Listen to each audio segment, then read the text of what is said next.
गणेशाय नमः। ओम श्री सीतारामचंद्राभ्याम नमः। श्रीमद् वाल्मीकि रामायण किष्किंधा कांड सर्ग 5 से 10। सर्ग 5।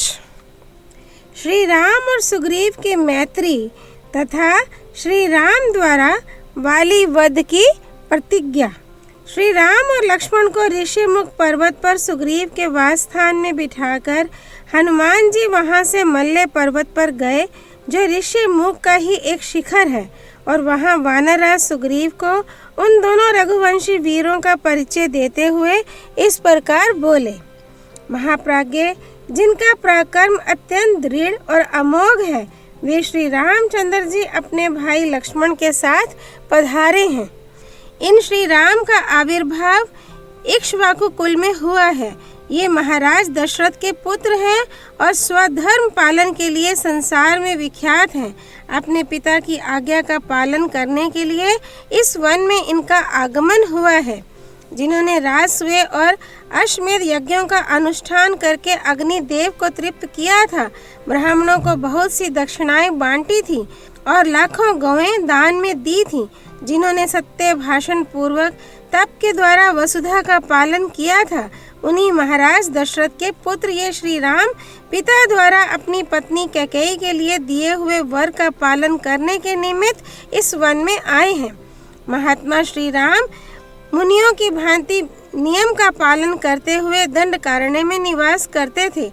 एक दिन रावण ने आकर सुने आश्रम से इनकी पत्नी सीता का अपहरण कर लिया।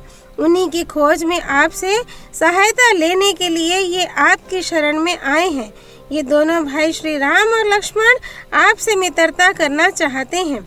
आप चलकर इन्हें अपनावें और इनका यथोचित सत्कार करें, क्योंकि ये दोनों ही वीर हम लोगों के लिए परम पूजनीय हैं। हनुमान जी का यह वचन सुनकर वानरराज सुग्रीव स्वेच्छा से अत्यंत दर्शनीय रूप धारण करके श्री रघुनाथ जी के पास आए और बड़े प्रेम से बोले। प्रभु, आप धर्म के विषय में भली भांति सुशिक्षित, परम तपस्वी और सब पर दया करने वाले हैं। पवन कुमार हनुमान जी ने मुझसे आपके यथार्थ गुणों का वर्णन किया है। भगवान, मैं वानर हूँ और आप नर। मेरे साथ जो आप मैत्री करना चाहते हैं, इसमें मेरा ही सत्कार है और मुझे ही उत्तम लाभ प्राप्त हो रहा है। यदि मेरी मैत्री आपको पसंद हो तो मेरा यह हाथ फैला हुआ है, आप इसे अपने हाथ में ले लें और परस्पर मैत्री का अटूट संबंध बना रहे, इसके लिए स्थिर मर्यादा बांध दें। सुग्रीव का यह सुंदर वचन सुनकर भगवान श्री राम का चित्त प्रसन्न हो गया। उन्होंने अपने हाथ से उनका हाथ पकड़कर दबाया और सौहार्द का आश्रय ले बड़े हर्ष के साथ शोक पीड़ित सुग्रीव को छाती से लगा लिया। सुग्रीव के पास जाने से पूर्व हनुमान जी ने पुनः भिक्षु रूप धारण कर लिया था। श्री राम सुग्रीव की मैत्री के समय शत्रुदमन हनुमान जी ने भिक्षु रूप को त्याग कर अपना स्वाभाविक रूप धारण कर लिया और 2 लकड़ियों को रगड़कर आग पैदा की। तत्पश्चात उस अग्नि को प्रज्वलित करके उन्होंने फूलों द्वारा अग्निदेव का सादर पूजन किया। फिर एकाग्रचित हो श्री राम और सुग्रीव के बीच में साक्षी के रूप में उस अग्नि को प्रसन्नता पूर्वक स्थापित कर दिया। इसके बाद सुग्रीव और श्री रामचंद्र जी ने उस प्रज्वलित अग्नि की प्रदक्षिणा की और दोनों एक दूसरे के मित्र बन गए। इससे उन वानरराज तथा श्री रघुनाथ जी दोनों के हृदय में बड़ी प्रसन्नता हुई। वे एक दूसरे की ओर देखते हुए तृप्त नहीं होते थे। उस समय सुग्रीव ने श्री रामचंद्र जी से प्रसन्नता पूर्वक कहा, आप मेरे प्रिय मित्र हैं। आज से हम दोनों का दुख और सुख एक है। यह कहकर सुग्रीव ने अधिक पत्ते और फूलों वाली शाल वृक्ष की एक शाखा तोड़ी और उसे बिछाकर वे श्री रामचंद्र जी के साथ उस पर बैठे। तदनंतर पवन पुत्र हनुमान ने अत्यंत प्रसन्न हो चंदन वृक्ष की एक डाली, जिसमें बहुत से फूल लगे हुए थे, तोड़कर लक्ष्मण को बैठने के लिए दी। इसके बाद हर्ष से भरे हुए सुग्रीव ने, जिनके नेत्र हर्ष से खिल उठे थे, उस समय भगवान श्री राम से सनिग्ध मधुर वाणी में कहा, श्री राम, मैं घर से निकाल दिया गया हूँ और भय से पीड़ित होकर यहाँ विचरता हूँ। मेरी पत्नी भी मुझसे छीन ली गई। मैंने आतंकित होकर वन में इस दुर्गम पर्वत का आश्रय लिया है। रघुनंदन, मेरे बड़े भाई वाली ने मुझे घर से निकालकर मेरे साथ वैर बांध लिया है। उसी के त्रास और भय से उद्भ्रांत चित्त होकर मैं इस वन में निवास करता हूँ। महाभाग, वाली के भय से पीड़ित हुए मुझ सेवक को आप अभय दान दीजिए। काकुत्स, आपको ऐसा करना चाहिए जिससे मेरे लिए किसी प्रकार का भय न रह जाए। सुग्रीव के ऐसा कहने पर धर्म के ज्ञाता, धर्म वत्सल, काकुत्स कुल भूषण तेजस्वी श्री राम ने हंसते हुए से वहां सुग्रीव को इस प्रकार उत्तर दिया। महाकपे, मुझे मालूम है कि मित्र उपकार रूपी फल देने वाला होता है। मैं तुम्हारी पत्नी का अपहरण करने वाले वाली का वध कर दूंगा। मेरे तुणीर में संग्रहित हुए ये सूर्य तुल्य तेजस्वी बाण अमोघ हैं। इनका वार खाली नहीं जाता। ये बड़े वेगशाली हैं। इनमें कंक पक्षी के परों के पंख लगे हुए हैं जिनसे ये आच्छादित हैं। इनके अग्रभाग बड़े तीखे हैं और गांठें भी सीधी हैं। ये रोष में भरे हुए सर्पों के समान छूटते हैं और इंद्र के वज्र की भांति भयंकर चोट करते हैं। उस दुराचारी वाली पर मेरे ये बाण अवश्य गिरेंगे। आज देखना, मैं अपने विषधर सर्पों के समान तीखे बाणों से मारकर वाली को पृथ्वी पर गिरा दूंगा। वह इंद्र के वज्र से टूट फूट कर गिरे हुए पर्वत के समान दिखाई देगा। अपने लिए परम हितकर वह श्री रघुनाथ जी का वचन सुनकर सुग्रीव को बड़ी प्रसन्नता हुई। वे उत्तम वाणी में बोले, वीर पुरुष सिंह, मैं आपकी कृपा से अपनी प्यारी पत्नी तथा राज्य को प्राप्त कर सकूं, ऐसा यत्न कीजिए। नरदेव, मेरा बड़ा भाई वैरी हो गया है। आप उसकी ऐसी अवस्था कर दें जिससे वह फिर मुझे मार ना सके। सुग्रीव और श्री राम की इस प्रेम पूर्ण मैत्री के प्रसंग में सीता के प्रफुल्ल कमल जैसे, कपिराज वाली के सुवर्ण जैसे तथा निशाचरों के प्रज्वलित अग्नि जैसे बाएं नेत्र एक साथ ही फड़कने लगे। श्री वाल्मीकि निर्मित आर्ष रामायण आदि काव्य के किष्किंधा कांड में 5वां सर्ग पूरा हुआ। सर्ग 6। सुग्रीव का श्री राम को सीता जी के आभूषण दिखाना तथा श्री राम का शोक एवं रोषपूर्ण वचन। सुग्रीव ने पुनः प्रसन्नता पूर्वक रघुकुल नंदन श्री रामचंद्र जी से कहा, श्री राम, मेरे मंत्रियों में श्रेष्ठ सचिव ये हनुमान जी आपके विषय में वह सारा वृत्तांत बता चुके हैं जिसके कारण आपको इस निर्जन वन में आना पड़ा है। अपने भाई लक्ष्मण के साथ जब आप वन में निवास करते थे उस समय राक्षस रावण ने आपकी पत्नी मिथिलेश कुमारी जनक नंदिनी सीता को हर लिया। उस वेला में आप उनसे अलग थे और बुद्धिमान लक्ष्मण भी उन्हें अकेली छोड़कर चले गए थे। राक्षस इसी अवसर की प्रतीक्षा में था। उसने गीत जटायु का वध करके रोती हुई सीता का अपहरण किया है। इस प्रकार उस राक्षस ने आपको पत्नी वियोग के कष्ट में डाल दिया है, परंतु इस पत्नी वियोग के दुख से आप शीघ्र ही मुक्त हो जाएंगे। मैं राक्षस द्वारा हारी गई वेद वाणी के समान आपकी पत्नी को वापस ला दूंगा। शत्रुदमन श्री राम, आपकी भार्या सीता पाताल में हो या आकाश में, मैं उन्हें ढूंढकर आपकी सेवा में समर्पित कर दूंगा। रघुनंदन, आप मेरी इस बात को सत्य माने। महाबाहो, आपकी पत्नी जहर मिलाए हुए भोजन की भांति दूसरों के लिए अग्रहा है। इंद्र सहित संपूर्ण देवता और असुर भी उन्हें पचा नहीं सकते। आप शोक त्याग दीजिए, मैं आपकी प्राण वल्लभा को अवश्य ला दूंगा। एक दिन मैंने देखा भयंकर कर्म करने वाला कोई राक्षस किसी स्त्री को लिए जा रहा है। मैं अनुमान से समझता हूँ वे मिथिलेश कुमारी सीता ही रही होंगी, इसमें संशय नहीं है, क्योंकि वे टूटे हुए स्वर में हा राम हा लक्ष्मण पुकारती हुई रो रही थी तथा रावण की गोद में नागराज की वधू नागिन की भांति छटपटाती हुई प्रकाशित हो रही थी। 4 मंत्रियों सहित 5वां मैं इस शैल शिखर पर बैठा हुआ था। मुझे देखकर देवी सीता ने अपनी चादर और कई सुंदर आभूषण ऊपर से गिराए। रघुनंदन, वे सब वस्तुएं हम लोगों ने लेकर रख ली हैं। मैं अभी उन्हें लाता हूँ, आप उन्हें पहचान सकते हैं। तब श्री राम ने यह प्रिय संवाद सुनाने वाले सुग्रीव से कहा, सखे शीघ्र ले आओ, क्यों विलंब करते हो। उनके ऐसा कहने पर सुग्रीव शीघ्र ही श्री रामचंद्र जी का प्रिय करने की इच्छा से पर्वत की एक गहन गुफा में गए और चादर तथा वे आभूषण लेकर निकल आए।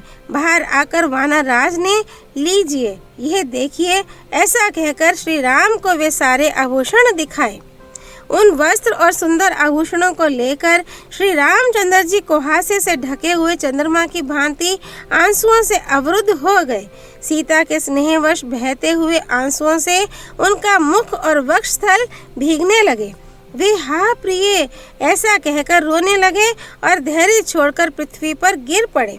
उन उत्तम आभूषणों को बारंबार हृदय से लगाकर वे बिल में बैठे हुए रोष में भरे सर्प की भांति जोर जोर से सांस लेने लगे। उनके आंसुओं का वेग रुकता ही नहीं था।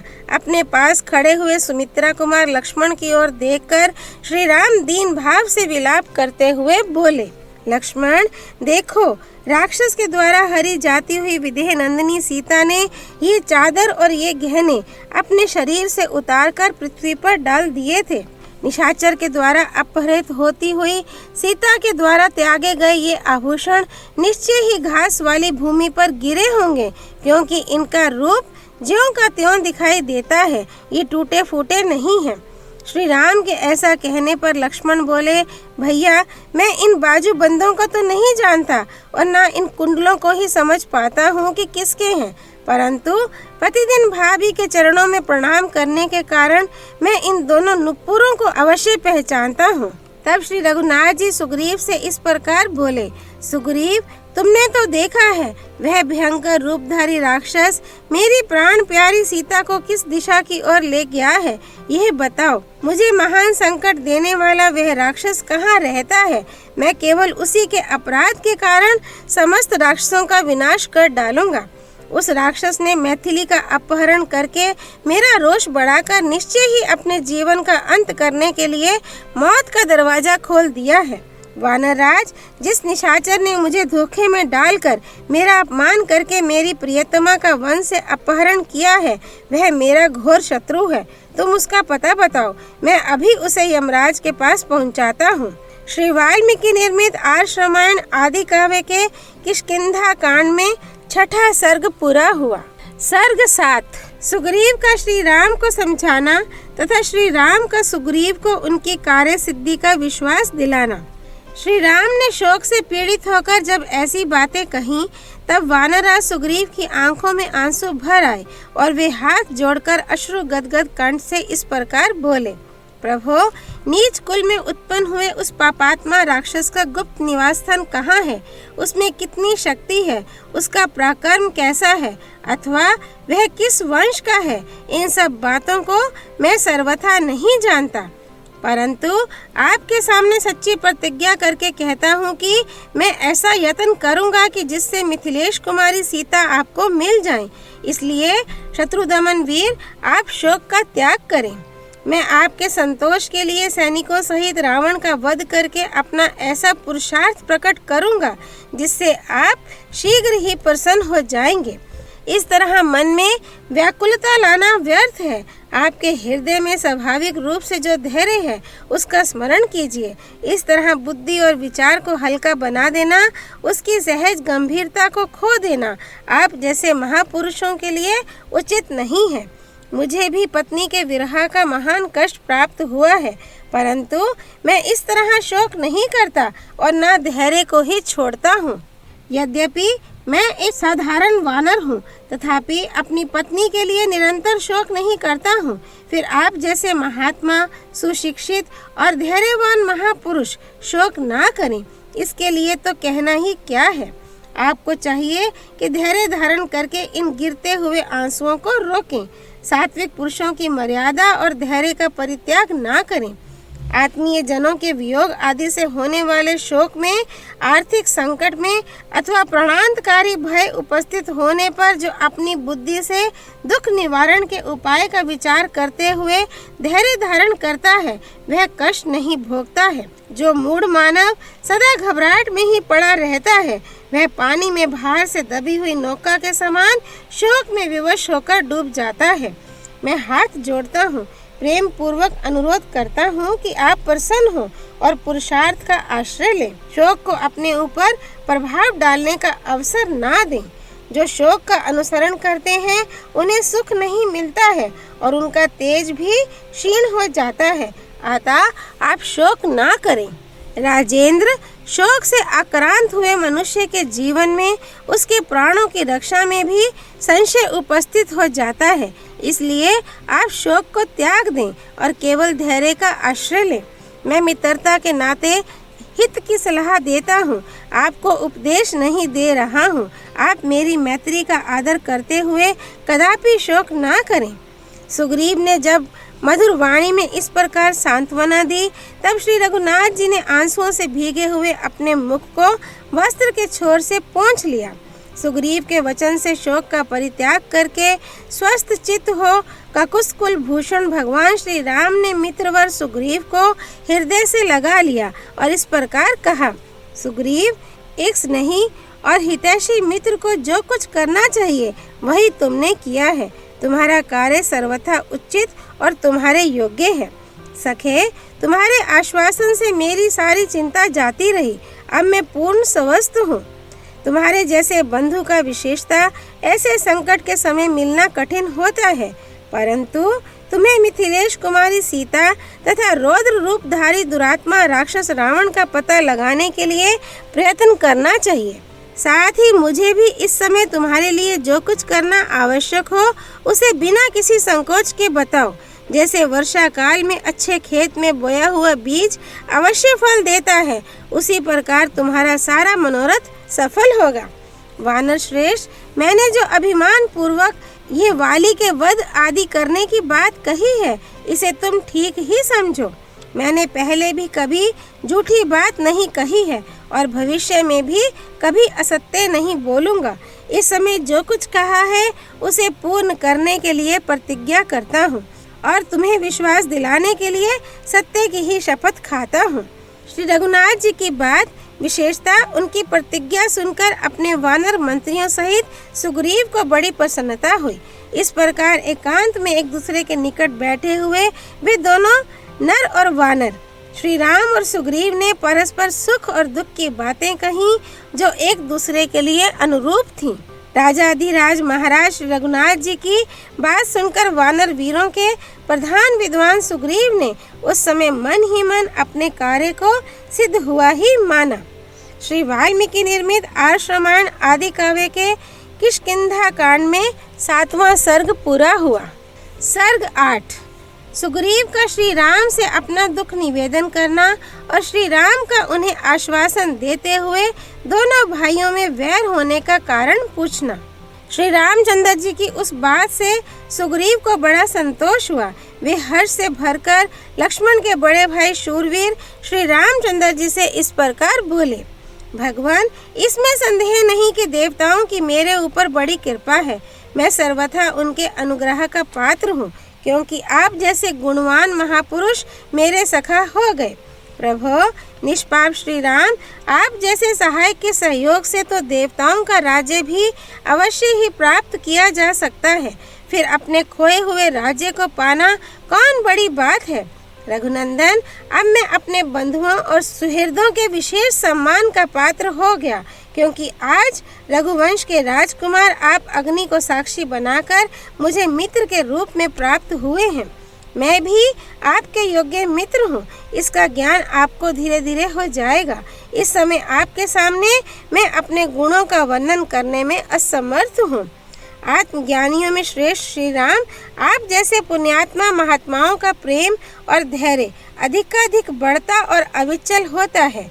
अच्छे स्वभाव वाले मित्र अपने घर के सोने चांदी अथवा उत्तम आभूषणों को अपने अच्छे मित्रों के लिए अविभक्त ही मानते हैं। उन मित्रों का अपने धन पर अपने ही समान अधिकार समझते हैं। अतएव मित्र धनी हो या दरिद्र, सुखी हो या दुखी, अथवा निर्दोष हो या सदोष, वह मित्र के लिए सबसे बड़ा सहायक होता है। अनग साधु पुरुष अपने मित्र का अत्यंत उत्कृष्ट प्रेम देख आवश्यकता पड़ने पर उसके लिए धन, सुख और देश का भी परित्याग कर देते हैं। यह सुनकर लक्ष्मी दिव्य कांति से उपलक्षित श्री रामचंद्र जी ने इंद्र तुल्य तेजस्वी बुद्धिमान लक्ष्मण के सामने ही प्रिय वचन बोलने वाले सुग्रीव से कहा, सखे तुम्हारी बात बिल्कुल ठीक है। तदनंतर दूसरे दिन महाबली श्री राम और लक्ष्मण को खड़ा देख सुग्रीव ने वन में चारों ओर अपनी चंचल दृष्टि दौड़ाई। उस समय वानर राज ने पास ही एक साल का वृक्ष देखा जिसमें थोड़े से ही सुंदर पुष्प लगे हुए थे, परंतु उसमें पत्रों की बहुलता थी। उस वृक्ष पर मंडराते हुए भौरे उसकी शोभा बढ़ा रहे थे। उसकी एक डाली को जिसमें अधिक पत्ते थे और जो पुष्पों से सुशोभित थी, सुग्रीव ने तोड़ डाला और उसे श्री राम के लिए बिछाकर वे स्वयं भी उनके साथ ही उस पर बैठ गए। उन दोनों को आसन पर विराजमान देख हनुमान जी ने भी साल की एक डाल तोड़ डाली और उस पर विनयशील लक्ष्मण को बैठाया। उस श्रेष्ठ पर्वत पर वहां सब और साल के पुष्प बिखरे हुए थे। सुख पूर्वक बैठे हुए श्री राम शांत समुद्र के समान प्रसन्न दिखाई देते थे। उन्हें देखकर अत्यंत हर्ष से भरे हुए सुग्रीव ने श्री राम से स्निग्ध एवं सुंदर वाणी में वार्तालाप आरंभ किया। उस समय अनंदा तिरेक से उनकी वाणी लड़खड़ा जाती थी, अक्षरों का स्पष्ट उच्चारण नहीं हो पाता था। प्रभो, मेरे भाई ने मुझे घर से निकालकर मेरी स्त्री को भी छीन लिया है। मैं उसी के भय से अत्यंत पीड़ित एवं दुखी होकर इस पर्वत श्रेष्ठ ऋषि मुख पर विचरता रहता हूँ। मुझे बराबर उसका त्रास बना रहता है। मैं भय में डूबा रहकर भ्रांचित हो इस वन में भटकता फिरता हूँ। रघुनंदन, मेरे भाई वाली ने मुझे घर से निकालने के बाद भी मेरे साथ वैर बांध रखा है। प्रभो, आप समस्त लोगों को अभय देने वाले हैं। मैं वाली के भय से दुखी और अनाथ हूँ, अतः आपको मुझ पर भी कृपा करनी चाहिए। सुग्रीव के ऐसा कहने पर तेजस्वी, धर्मज्ञ एवं धर्म वत्सल भगवान श्री राम ने उन्हें हंसते हुए से इस प्रकार उत्तर दिया, सखे, उपकार ही मित्रता का फल है और अपकार शत्रुता का लक्षण है। अतः मैं आज ही तुम्हारी स्त्री का अपहरण करने वाले उस वाली का वध करूंगा। महाभाग, मेरे इन बाणों का तेज प्रचंड है। सुवर्ण भूषित ये शर कार्तिकेय की उत्पत्ति के स्थानभूत शरों के वन में उत्पन्न हुए हैं, इसलिए अभेद्य हैं। ये कंक पक्षी के परों से युक्त हैं और इंद्र के वज्र की भांति अमोघ हैं। इनकी गांठें सुंदर और अग्रभाग तीखे हैं। ये रोष में भरे भुजंगों की भांति भयंकर हैं। इन बाणों से तुम अपने वाली नामक शत्रु को, जो भाई होकर भी तुम्हारी बुराई कर रहा है, विदीर्ण हुए पर्वत की भांति मरकर पृथ्वी पर पड़ा देखोगे। श्री रघुनाथ जी की यह बात सुनकर वानर सेनापति सुग्रीव को अनुपम प्रसन्नता प्राप्त हुई और वे उन्हें बारंबार साधुवाद देते हुए बोले, श्री राम, मैं शोक से पीड़ित हूँ और आप शोकाकुल प्राणियों की परम गति हैं। मित्र समझकर मैं आपसे अपना दुख निवेदन करता हूँ। मैंने आपके हाथ में हाथ देकर अग्निदेव के सामने आपको अपना मित्र बनाया है, इसलिए आप मुझे अपने प्राणों से भी बढ़कर प्रिय हैं। यह बात मैं सत्य की शपथ खाकर कहता हूँ। आप मेरे मित्र हैं, इसलिए आप पर पूर्ण विश्वास करके मैं अपने भीतर का दुख, जो सदा मेरे मन को व्याकुल किए रहता है, आपको बता रहा हूँ। इतनी बात कहते कहते सुग्रीव के नेत्रों में आंसू भर आए। उनकी वाणी अश्रु गदगद हो गई, इसलिए वे उच्च स्वर से बोलने में समर्थ ना हो सके। तत्पश्चात सुग्रीव ने सहसा बढ़े हुए नदी के वेग के समान उमड़े हुए आंसुओं के वेग को श्री राम के समीप धैर्य पूर्वक रोका। आंसुओं को रोककर अपने दोनों सुंदर नेत्रों को पोंछने के पश्चात तेजस्वी सुग्रीव पुनः लंबी सांस खींचकर श्री रघुनाथ जी से बोले, श्री राम, पहले की बात है, बलिष्ठ वाली ने कटु वचन सुनाकर बलपूर्वक मेरा तिरस्कार किया और अपने राज्य युवराज पद से नीचे उतार दिया। इतना ही नहीं, मेरी स्त्री को भी, जो मुझे प्राणों से भी अधिक प्रिय है, उसने छीन लिया और जितने मेरे सुहृद थे उन सबको कैद में डाल दिया। रघुनंदन, इसके बाद भी वह दुरात्मा वाली मेरे विनाश के लिए यत्न करता रहता है। उसके भेजे हुए बहुत से वानरों का मैं वध कर चुका हूँ। रघुनाथ जी, आपको भी देखकर मेरे मन में ऐसा ही संदेह हुआ था, इसीलिए डर जाने के कारण मैं पहले आपके पास ना आ सका, क्योंकि भय का अवसर आने पर प्रायः सभी डर जाते हैं।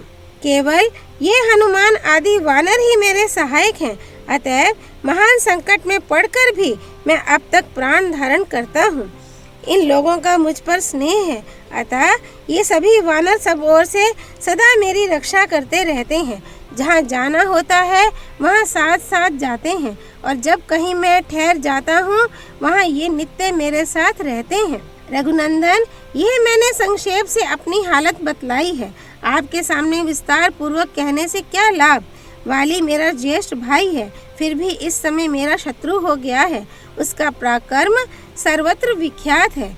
यद्यपि भाई का नाश भी दुख का ही कारण है, तथापि इस समय जो मेरा दुख है वह उसका नाश होने पर ही मिट सकता है। मेरा सुख और जीवन उसके विनाश पर ही निर्भर है।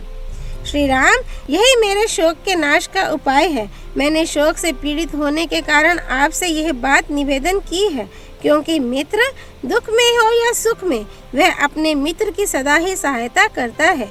ये सुनकर श्री राम ने सुग्रीव से कहा, तुम दोनों भाइयों में वैर पड़ने का क्या कारण है, यह मैं ठीक ठीक सुनना चाहता हूँ।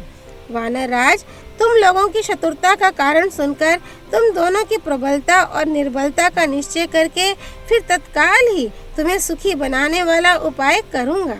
जैसे वर्षा काल में नदी आदि का वेग बहुत बढ़ जाता है, उसी प्रकार तुम्हारे अपमानित होने की बात सुनकर मेरा प्रबल रोष बढ़ता जा रहा है और मेरे हृदय को कंपित किए देता है।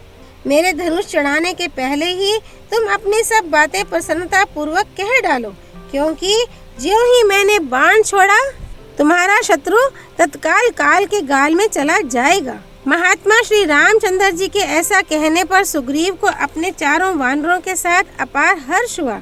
तदनंतर सुग्रीव के मुख पर प्रसन्नता छा गई और उन्होंने श्री राम को वाली के साथ वैर होने का यथार्थ कारण बताना आरंभ किया। श्री वाल्मीकि निर्मित आश्रमायण आदि काव्य के किष्किंधा कांड में 8वां सर्ग पूरा हुआ। सर्ग 9। सुग्रीव का श्री रामचंद्र जी को वाली के साथ अपने वैर होने का कारण बताना। रघुनंदन, वाली मेरे बड़े भाई हैं, उनमें शत्रुओं का संहार करने की शक्ति है। मेरे पिता ऋक्षरजा उनको बहुत मानते थे। वैर से पहले मेरे मन में भी उनके प्रति आदर का भाव था। पिता की मृत्यु के पश्चात मंत्रियों ने उन्हें ज्येष्ठ समझकर वानरों का राजा बनाया।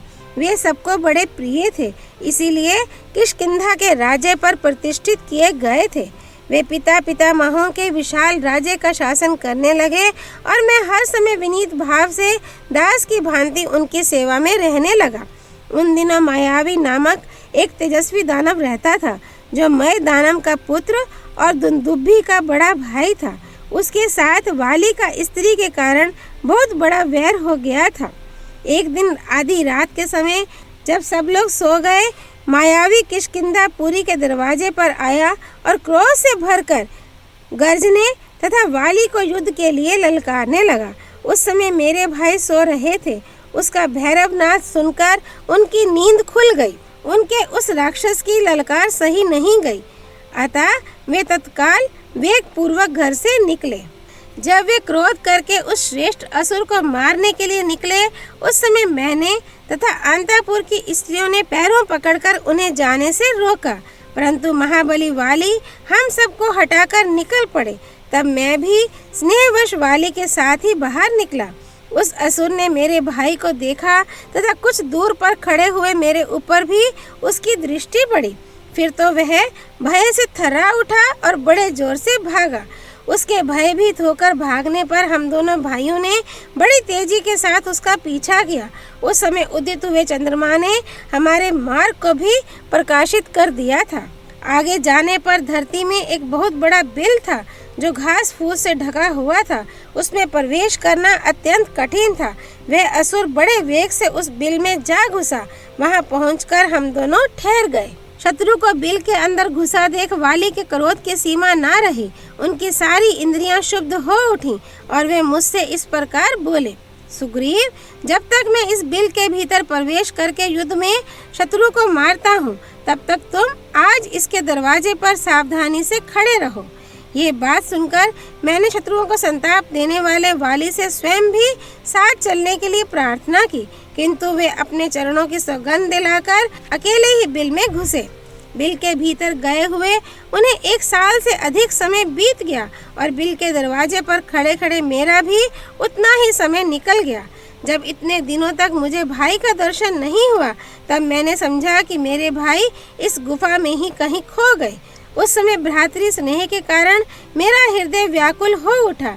मेरे मन में उनके मारे जाने की शंका होने लगी। तदनंतर दीर्घ काल के पश्चात उस बिल से सहसा फेन सहित खून की धारा निकली। उसे देखकर मैं बहुत दुखी हो गया। इतने ही में गरजते हुए असुरों की आवाज भी मेरे कानों में पड़ी। युद्ध में लगे हुए मेरे बड़े भाई भी गर्जना कर रहे थे, किंतु उनकी आवाज मैं नहीं सुन सका। इन सब चिन्हों को देखकर बुद्धि द्वारा विचार करने पर मैं इस निश्चय पर पहुंचा कि मेरे बड़े भाई मारे गए।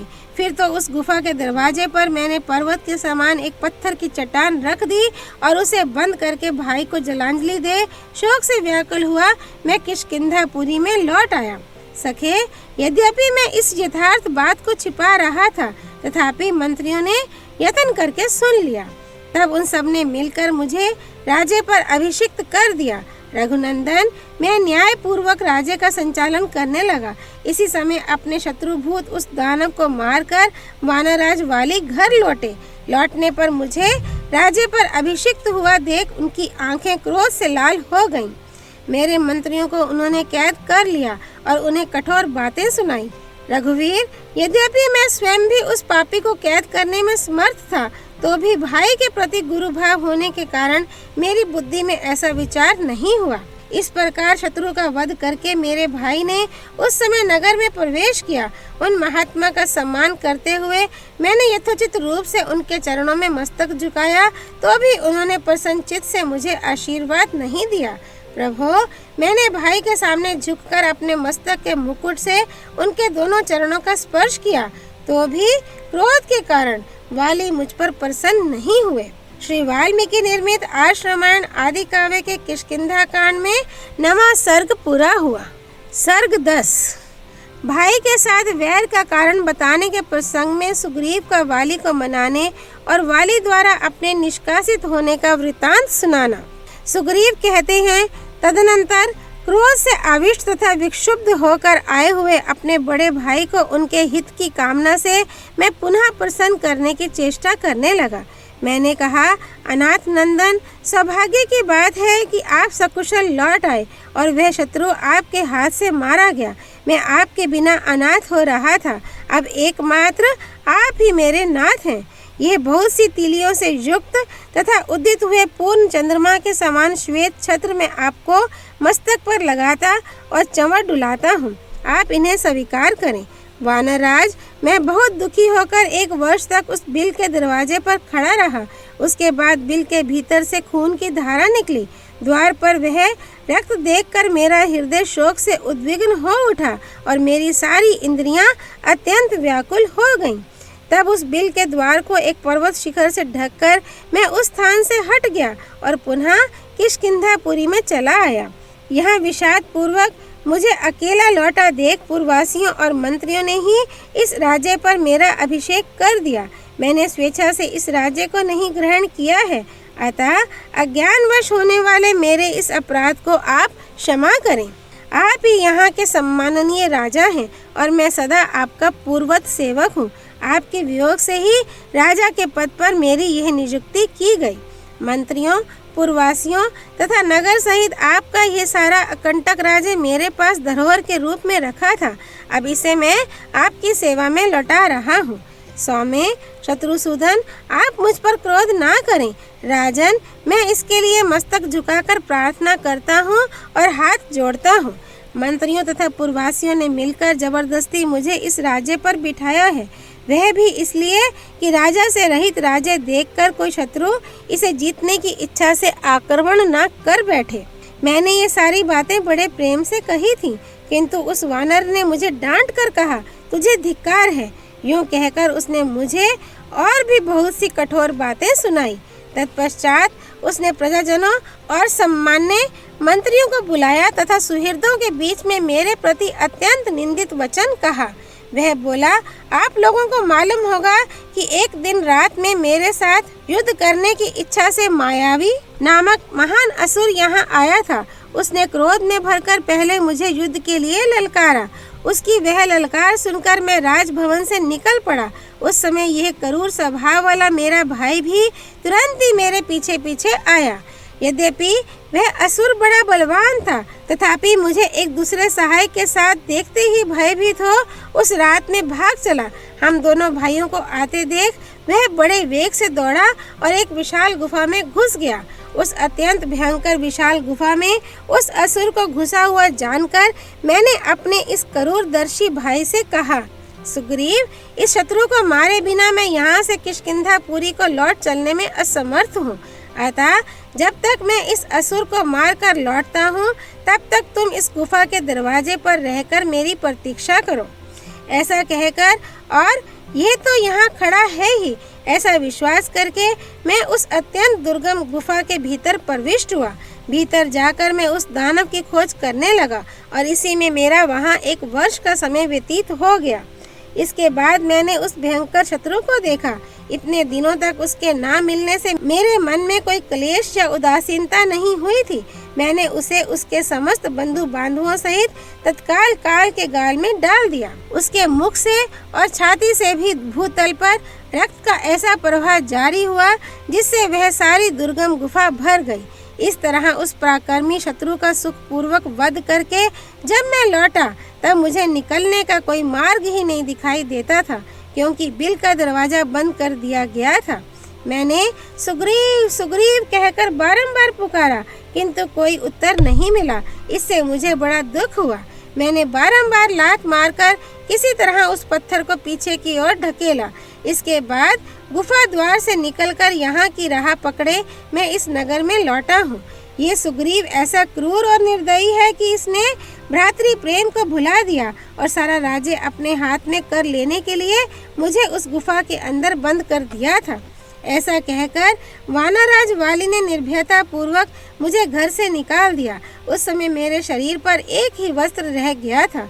रघुनंदन, उसने मुझे घर से तो निकाल ही दिया, मेरी स्त्री को भी छीन लिया।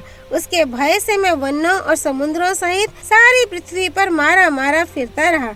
अंततः गत्वा मैं भार्या हरण के दुख से दुखी हो इस श्रेष्ठ पर्वत ऋषिमुख पर चला आया, क्योंकि एक विशेष कारणवश वाली के लिए इस स्थान पर आक्रमण करना बहुत कठिन है। रघुनाथ जी, यही वाली के साथ मेरे वैर पड़ने की विस्तृत कथा है। ये सब मैंने आपको सुना दी। देखिए, बिना अपराध के ही मुझे यह सब संकट भोगना पड़ता है। वीरवर, आप संपूर्ण जगत का भय दूर करने वाले हैं। मुझ पर कृपा कीजिए और वाली का दमन करके मुझे उसके भय से बचाइए। सुग्रीव के ऐसा कहने पर धर्म के ज्ञाता परम तेजस्वी श्री रामचंद्र जी ने उनसे हंसते हुए से यह धर्म युक्त वचन कहना आरंभ किया। मित्र, ये मेरे सूर्य के समान तेजस्वी तीखे बाण अमोघ हैं, जो दुराचारी वाली पर रोष पूर्वक पड़ेंगे। जब तक तुम्हारी भार्या का अपहरण करने वाले उस वानर को मैं अपने सामने नहीं देखता हूँ, तब तक सदाचार को कलंकित करने वाला वह पापात्मा वाली जीवन धारण कर ले। मैं अपने ही अनुमान से समझता हूँ कि तुम शोक के समुद्र में डूबे हुए हो। मैं तुम्हारा उद्धार करूँगा। तुम अपनी पत्नी तथा विशाल राज्य को भी अवश्य प्राप्त कर लोगे। श्री राम का यह वचन हर्ष और पुरुषार्थ को बढ़ाने वाला था। उसे सुनकर सुग्रीव को बड़ी प्रसन्नता हुई। फिर वे बहुत ही महत्वपूर्ण बात कहने लगे। श्री वाल्मीकि निर्मित आर्ष रामायण आदि काव्य के किष्किंधा कांड में 10वां सर्ग पूरा हुआ। सियापति रामचंद्र की जय। राम भक्त श्री हनुमान जी की जय। राम जन्मभूमि अयोध्यापुरी धाम की जय। सरयू नदी की जय। माँ गौरीपति देवों के देव महादेव भगवान शिव शंकर की जय। श्रीमद् वाल्मीकि रामायण की जय। महर्षि वाल्मीकि मुनि की जय। श्री हरि अर्पणमस्तु।